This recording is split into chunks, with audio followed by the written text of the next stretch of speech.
Depuis ton divorce. Si tu as besoin de quelqu'un pour t'écouter, tu sais que je suis là, non? Merci.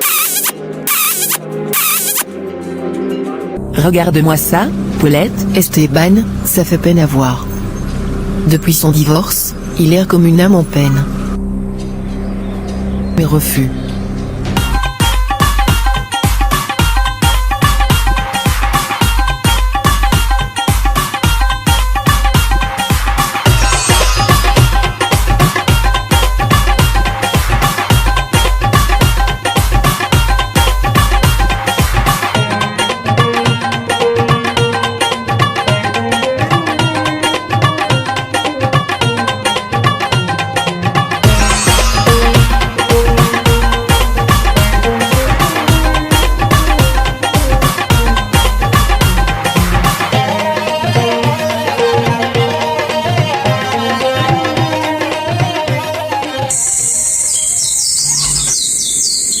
Esteban? Sérieux? C'est quoi cette métamorphose? Frère Roger? Qu'est-ce que tu fais là? Esteban, ça fait plusieurs jours que j'essaie de te joindre, mon fils. Ton téléphone ne passe plus, et je m'inquiétais. Alors j'ai décidé de venir te voir directement. Mais, Esteban, qu'est-ce qui se passe ici? Tout est en PLS. Ici, quel bazar. Ça va, je sais, c'est un peu en désordre, mais bon, c'est rien. Esteban, sois honnête avec moi, ça fait combien de temps que tu n'as pas pris une douche? Et la dernière fois que tu es allé chez le coiffeur, c'était quand? Franchement, je ne sais même pas. Je n'ai pas la tête à ça en ce moment, depuis le divorce, tout ça, je n'y pense plus. Écoute-moi, Esteban. Je sais que tu traverses une tempête, un très gros ouragan, que cette période est dure à vivre, mais tu dois prendre soin de toi. Tu es un enfant de Dieu, et même dans la douleur, la vie continue. Il faut que tu retrouves un peu de dignité, de force. J'essaie, frère Roger, vraiment, mais j'ai l'impression que tout est devenu trop lourd. Parfois, j'ai juste envie de rester ici, à ne rien faire. Esteban, je comprends. Mais tu ne peux pas te laisser aller comme ça.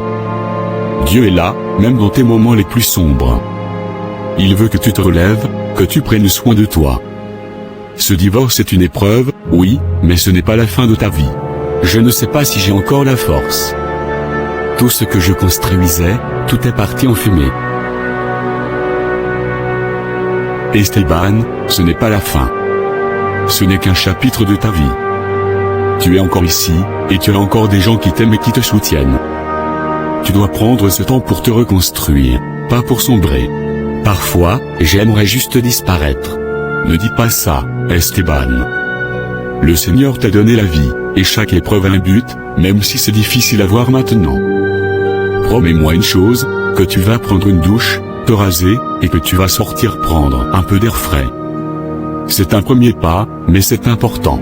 D'accord, je vais essayer. Je ne te demande pas de tout régler d'un coup. Juste de prendre soin de toi, jour après jour. Et souviens-toi, tu n'es pas seul. Je passerai te voir régulièrement, et s'il y a quoi que ce soit, appelle-moi. Merci, frère Roger. Je ne sais pas comment te remercier, ce n'est rien, mon fils. C'est ça, l'amour de Dieu, et entre frères, on se soutient. Allez, maintenant, va prendre cette douche, et commence à reconstruire ta vie. Le Seigneur a encore de grands projets pour toi.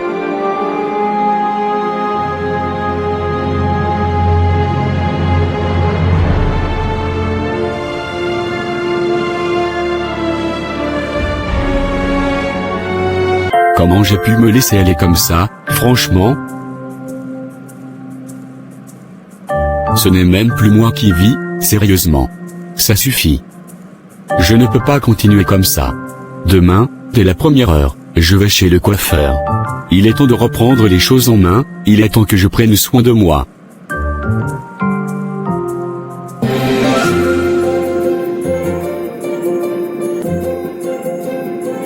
C'est fait. J'ai obtenu le divorce. C'est terminé avec Esteban. Quoi? Tu ne m'avais même pas dit que tu avais déjà pris une décision aussi radicale, et, c'est quoi cet air sombre? J'ai un peu arrangé les faits au tribunal. J'ai dit des choses sur Esteban, des trucs qui n'étaient pas tout à fait vrais. Je devais m'en sortir, tu comprends? Attends, tu as menti? Miranda, je ne comprends pas, comment tu as pu en arriver là? Tu es chrétienne, je te connais. Les chrétiennes ne font pas ce genre de choses, elles ne manipulent pas la vérité comme ça pour servir leurs propres intérêts. Mais c'est mon bonheur, Cassie. Vous êtes tous contre moi. Pourquoi personne ne veut comprendre que j'avais besoin de sortir de cette relation? Miranda, il ne s'agit pas d'être contre toi, mais de t'aider à voir plus loin. Regarde-toi. Ce sont des mensonges que tu justifies, des manigances d'adolescente. On n'est plus au collège, Miranda. C'est le genre de choses qu'on pourrait faire par immaturité, pas par sagesse. Donc c'est ça? Je suis immature pour vous tous? Ce n'est pas une question d'immaturité, tu as humilié un homme bon. Esteban t'a soutenu, il t'a respecté, il t'a honoré devant le monde entier, et toi, tu l'as traité comme une erreur qu'on efface en claquant des doigts. Cassie, il ne me rendait plus heureuse, je ne voulais plus de cette vie-là. Et tous les mauvais souvenirs, ceux qui t'ont blessé avant lui, tu as déjà oublié? Tu as déjà oublié les nuits où tu pleurais sur mes épaules à cause des hommes qui t'avaient fait du mal? Esteban, lui, était là pour te reconstruire, te relever. Et tu as tout lâché pourquoi? De simples caprices? Arrête Cassie. Ne me fais pas la leçon, tu ne sais rien de ce que je vis. Peut-être que non. Mais ce que je vois, c'est que tu viens de gâcher une relation sincère, pour des gamineries, Miranda. Pour juste des parties de jambes en l'air. Eh ben, Esteban. Nouvelle coupe de cheveux? Ça te va bien, dis donc. Je vais finir par croire que tu te fais beau pour moi. Merci, Clara. Allez, avoue. On sait tous que tu as un petit crush sur moi. Cette nouvelle coiffure bien placée, cette chemise repassée, tu as sorti le grand jeu, là. S'il te plaît. Oh là, monsieur est susceptible aujourd'hui.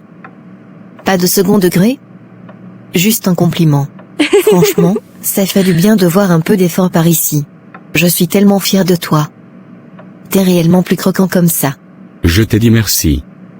Maintenant, si tu pouvais juste me laisser tranquille un peu. J'ai pas la tête à ça. Oh, excuse-moi, monsieur pas d'humeur. On va dire que tu n'as pas encore bu assez de café, hein? Peut-être bien.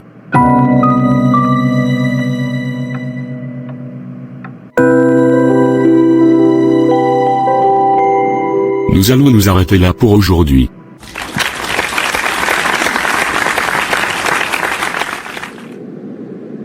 J'ai une question, frère Roger.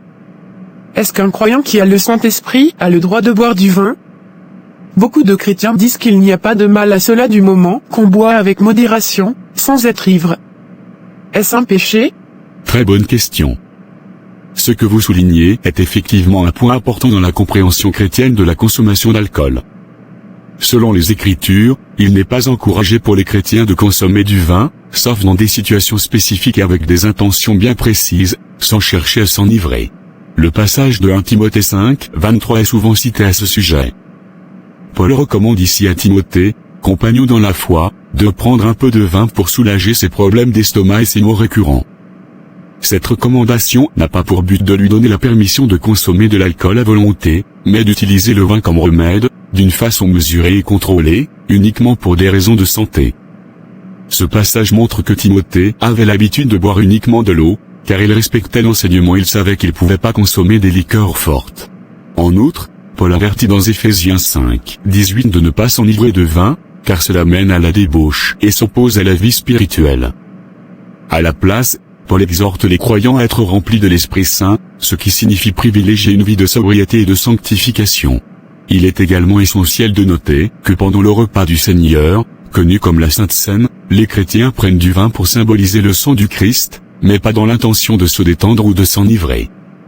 La consommation de vin pendant la Sainte Seine a un but spirituel, elle commémore la mort et la résurrection de Jésus-Christ, dans un esprit de respect et de recueillement. En résumé, selon l'enseignement des apôtres, un chrétien peut consommer du vin uniquement dans deux contextes spécifiques, en très petite quantité pour des raisons médicales, ou pendant la Sainte Seine pour commémorer le sacrifice du Christ. En dehors de ces cas, la consommation d'alcool sans motif valide n'est pas recommandée.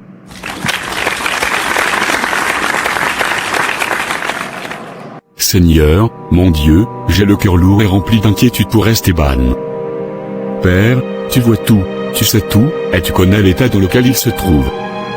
Seigneur, il est dans une telle dépression qu'il ne se rend même pas compte de sa propre souffrance. Il s'abandonne, Seigneur, et il se néglige tellement. Seigneur, toi qui as plein de compassion, je t'en prie, n'abandonne pas Esteban. Ne te détourne pas de lui, Père, car il est dans les ténèbres et risque de s'égarer loin de ton chemin. Souviens-toi de lui, Seigneur. Souviens-toi de son cœur qui, bien que blessé et accablé, a toujours cherché ta présence. Il a besoin de toi, Seigneur, plus que jamais. Je te remercie de m'avoir permis de le voir. Je n'avais plus de nouvelles de lui, et je craignais pour son bien-être. Mais, par ta grâce, j'ai pu le voir.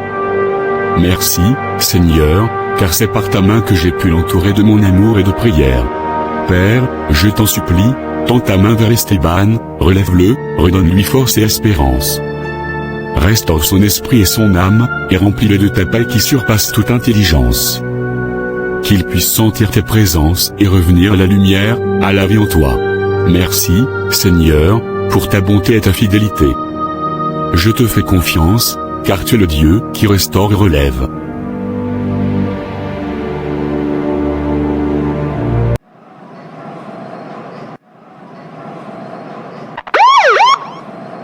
Je sais même pas par où commencer, Judith. Je suis dégoûté par l'attitude de Miranda. Ce divorce. Tout le quartier ne parle plus que de ça. Où que j'aille, je sens le regard et j'entends leur chuchotement. On dit de ma propre fille qu'elle a détruit sa propre famille, et je ne peux même pas les défendre. Elle est devenue ma honte, Judith. Ma honte. Oh, ça doit être si difficile pour toi. Mais tu sais, Miranda traverse sûrement quelque chose de profond, quelque chose que ni toi ni moi ne comprenons. Peut-être qu'elle se sent prisonnière, peut-être même qu'elle souffre plus qu'on ne le voit. Est-ce que tu lui as parlé directement? Pour savoir ce qu'elle vit vraiment? Qu'est-ce que tu veux que je lui dise? Elle n'écoute rien. Tout ce que je dis, elle le prend de travers. Et tu sais quoi? Elle ose même me reprocher de ne pas la soutenir, alors que c'est elle qui a déchiré notre famille. Elle a brisé notre réputation. On avait une image respectable, Judith. Et voilà qu'elle la piétine. Tu sais, Sœurette, parfois nos enfants suivent des chemins qui nous échappent, qui nous semblent même insensés. Mais je crois que Miranda a peut-être besoin de sentir que tu es là pour elle, même si tu ne comprends pas ses choix. Et moi alors, tu y penses à moi? Elle a tout gâché, et maintenant c'est à moi d'aller faire semblant de rien? Je ne peux plus passer à l'épicerie sans entendre des insinuations, sans que les gens me dévisagent comme si j'étais aussi fautif qu'elle.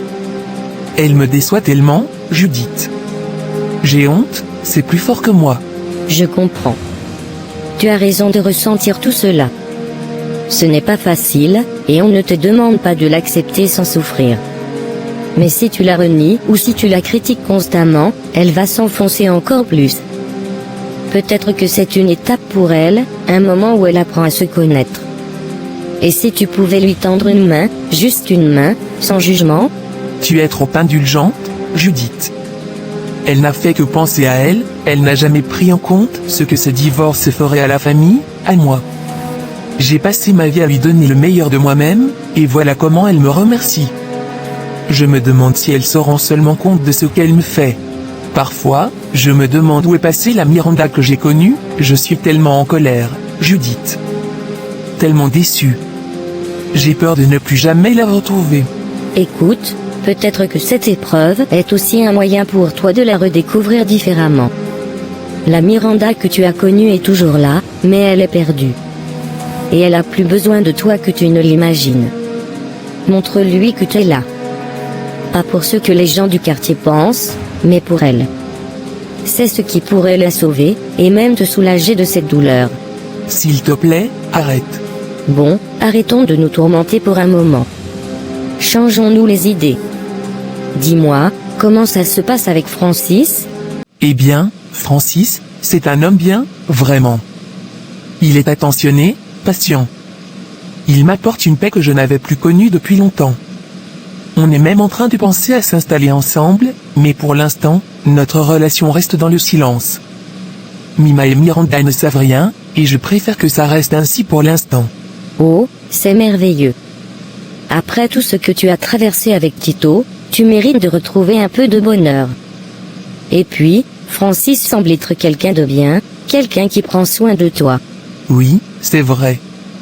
Il est ma première relation depuis le décès de Tito, et je me sens presque coupable, tu sais? Comme si c'était trop tôt ou comme si j'allais décevoir mes filles. Mais Francis m'apporte une telle douceur, et une stabilité dont j'avais besoin. Il est tout ce que je pouvais espérer, mais parfois j'ai peur de le dire à voix haute, comme si ça allait briser le charme. Tu n'as pas à te sentir coupable. Tito restera toujours dans ton cœur, et personne ne pourra le remplacer. Mais tu as droit au bonheur, toi aussi, et si Francis te le donne, alors tu n'as pas à t'en priver. Mima et Miranda comprendront peut-être avec le temps, surtout si elles voient combien tu es heureuse. Tu as sans doute raison, mais ce n'est pas facile. Je veux préserver cette relation, qu'elle soit entre Francis et moi avant de la partager avec le monde. J'apprécie cette discrétion, comme un petit secret rien qu'à nous deux. Je comprends. Prends ton temps, et vis cette histoire comme tu le sens. Et sache que moi, je suis ravie pour toi. Ce petit bonheur que tu gardes en silence, je crois que Tito serait heureux de voir que tu n'es pas seul. Merci, Judith.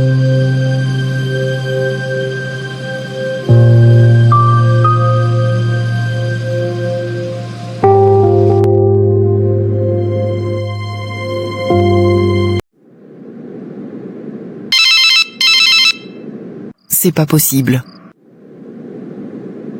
Mais pourquoi tu ne réponds pas, Patrick? Qu'est-ce que tu fais, hein? Où est-ce que t'es? J'en suis sûre que t'es avec elle, bien sûr, elle passe toujours avant, hein?